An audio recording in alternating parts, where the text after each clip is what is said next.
Everyone, welcome back to a new blog. আবার ঘুরতে বেরিয়েছি অনেক দিন পরে। আর আজকে আমাদের গন্তব্যস্থল হচ্ছে মায়াপুর। আমরা এখন বর্তমানে আছি নবদ্বীপ স্টেশনে।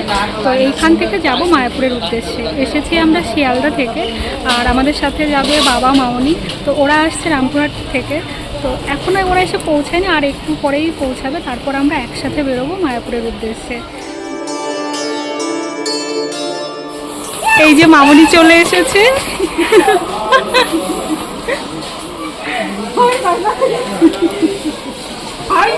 বাবাও চলে এসেছে এবার।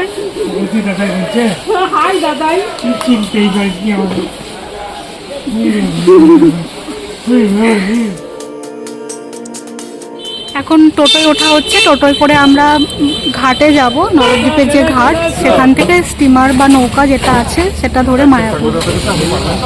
লঞ্চের কাউন্টারের আগেই একটা মিষ্টির দোকান আছে। এখানে মিষ্টির দোকানের এত ভিড় দেখে বাবা আর সায়ন নেমে এখানে দাঁড়িয়ে পড়েছে। আমরা এখন একটু দই খাবো, কারণ নবদ্বীপ এসে প্রথম দই, নবদ্বীপের স্পেশাল দই খেতেই হবে। এটা আগে মিস দেওয়া যাবে না।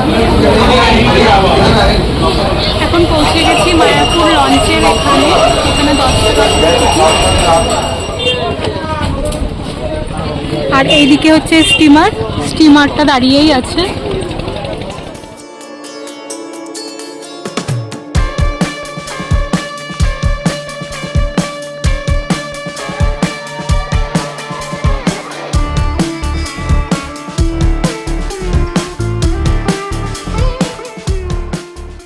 নেমে গেছি মায়াপুর ধামে।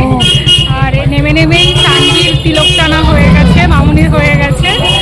আমরা পিছিয়ে পড়েছিলাম, ওই জন্য আমাদের হয়নি। এখন সামান্য একটু হেঁটে এখানে বাসও চলে আর টোটোও চলে, কিন্তু আমরা হয়তো টোটোতেই যাব।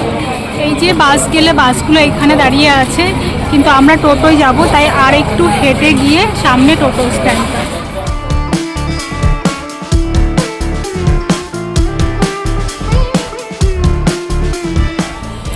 মায়াপুরে এসে আমরা রুম নিয়েছি গদা ভবনে।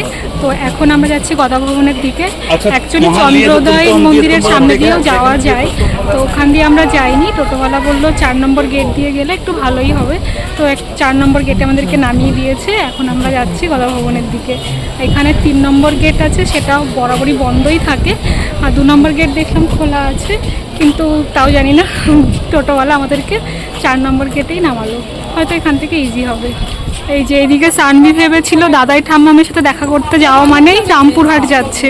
তো এখনও বুঝতে পেরেছে এটা রামপুরহাট নয়, তাই ও ঠাম্মামকে আর ছাড়ছে না। এবার কোলেই উঠে পড়েছে, এতক্ষণ বেশ হাঁটছিল। এই যে হচ্ছে গদা ভবন। তো পৌঁছে গেছি আমরা গদা ভবনে। আর এই যে গদা ভবনের সামনেটাতেই হচ্ছে চন্দ্রোদয় মন্দির, যেটা এখনও একটু ইনকমপ্লিট আছে দেখে এটাই মনে হলো।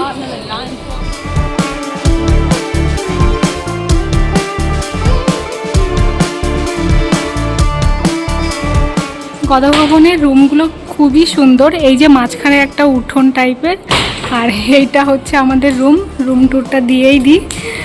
তো সানভীর খুবই আনন্দ আর কি, কারণ এখানে এত বড় একটা উঠোন পেয়েছে ফাঁকা। চলো ঘরে চলো, ঘরে চলো, এসো।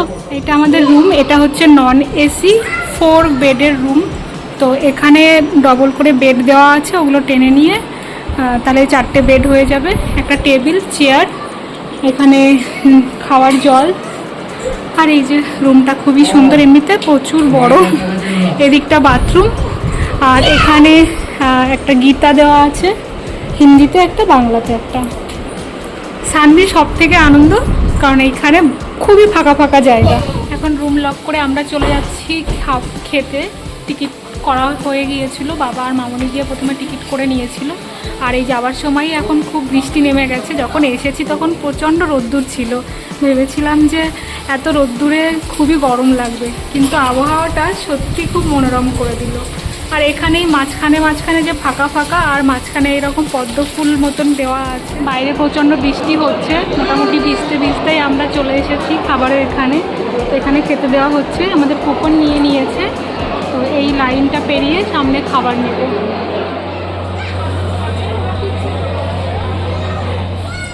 গদা ভবনে আমরা লাঞ্চ সারার পরে একটু ঘুম দিয়ে নিয়েছি। খুব ভালো ঘুম হয়েছে, কারণ অনেক ভোরে উঠে আমরা সকাল 8টার ট্রেন ধরেছিলাম শিয়ালদা থেকে, আর এখন বাজছে 5টা।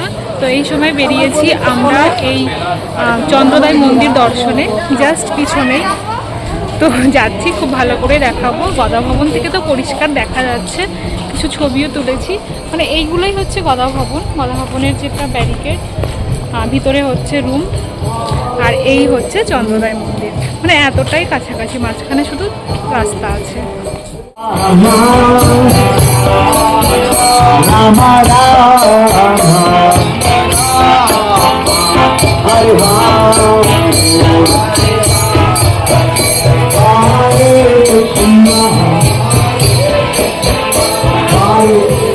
এটা হচ্ছে লোটাস ভবন, মানে পদ্ম ভবন। আর এখন কিন্তু আমরা লাইনে চলছি, এটা চন্দ্রোদয় মন্দিরে প্রবেশের জন্য লাইন।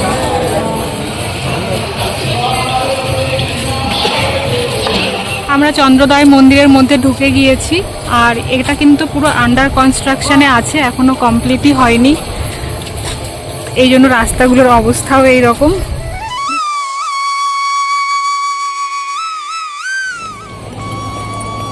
এই যে সিঁড়ির জায়গাটা শেষ হলো, এখান থেকে পুরো গদা ভবনটা দেখা যাচ্ছে। এই যে খুব সুন্দর লাগছে দেখতে গদা ভবনটা, আরো অনেকটা উঁচুতে। এই জায়গাটা খুবই সুন্দর হচ্ছে, হ্যাঁ ঠাকুর থাকবে মনে হচ্ছে এখানেই। এটা সেই অ্যাকচুয়াল ডোম মতন যেটা উপরে, সেই জায়গা।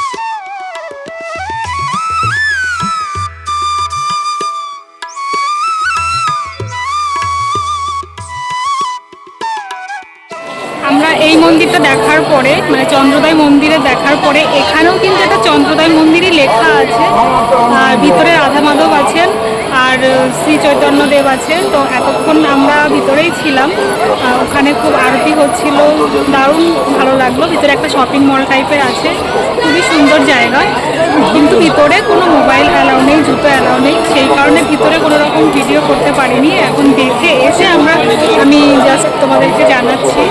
তো এর ভিতরে কিন্তু দারুণ সুন্দর সব মূর্তি আছে।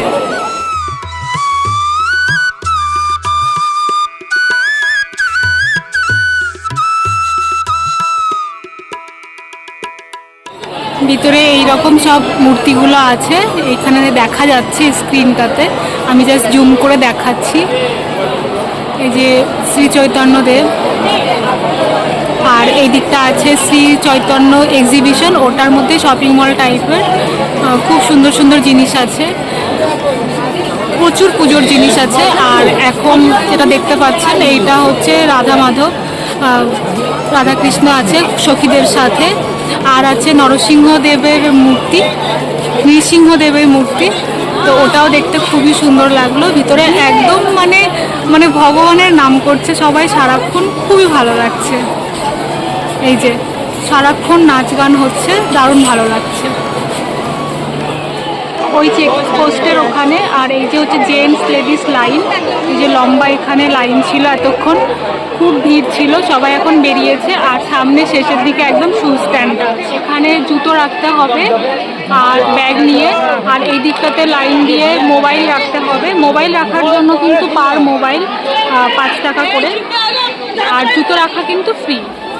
এখন আমরা যাব প্রভুপাদের সমাধি মন্দিরে, তো সেটার জন্য কিন্তু এখানে আবার জুতো রাখতে হবে আর মোবাইলের জন্য টাকা লাগবে, আমার সেটাই মনে হয়, মোবাইল আর ক্যামেরা কাউন্টার, কিন্তু জুতো রাখার জন্য ফ্রি।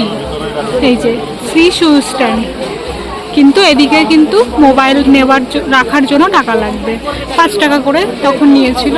আর এইদিকে হচ্ছে মহাপ্রসাদ, এখানে বেশ সুন্দর বসার জায়গা, একটু ফাঁকা ফাঁকা এই এরিয়াটা।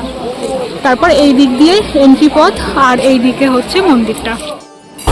আমরা সন্ধ্যাবেলা সমস্ত কিছু ঘুরে, প্রভুপাদ সমাধির স্থান ঘুরে, একটু মেলা ঘুরে আবার একটু বিশ্রাম নিতে চলে এসেছিলাম গদা ভবনে আমাদের রুমে। আমরা রাতের খাবার খেতে চলে এসেছি নিচে। এখন কিন্তু অত বেশি ভিড় নেই, সানভি ফাঁকা পেয়ে পুরো ছুটে ছুটে বেড়াচ্ছে। আর এখন খাবারে কিন্তু দুটো করে রুটি আছে, পটলের তরকারি, ভাত, ঘুগনি, মিষ্টি, ডাল এসব আছে।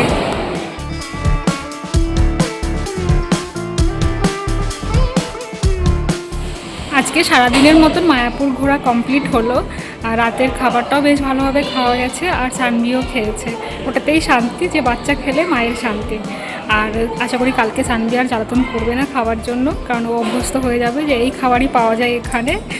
আর এখানে আজকে আমরা এখন ঘুমাবো। কালকে সকালে বলছে ভোর 4:30 উঠতে হবে, কিছু আরও নাম সংকীর্তন হয়, জানি না 4:30 উঠবো কি না, কারণ এত ঘুম পাচ্ছে এখন। ওই জন্য ব্লগটা এখানে শেষ করছি। ব্লগটা কেমন লাগলো অবশ্যই কিন্তু কমেন্টে জানিও। ভালো লাগলে লাইক করো, শেয়ার করো, আর চ্যানেলটিকে সাবস্ক্রাইব করে দিও। টাটা।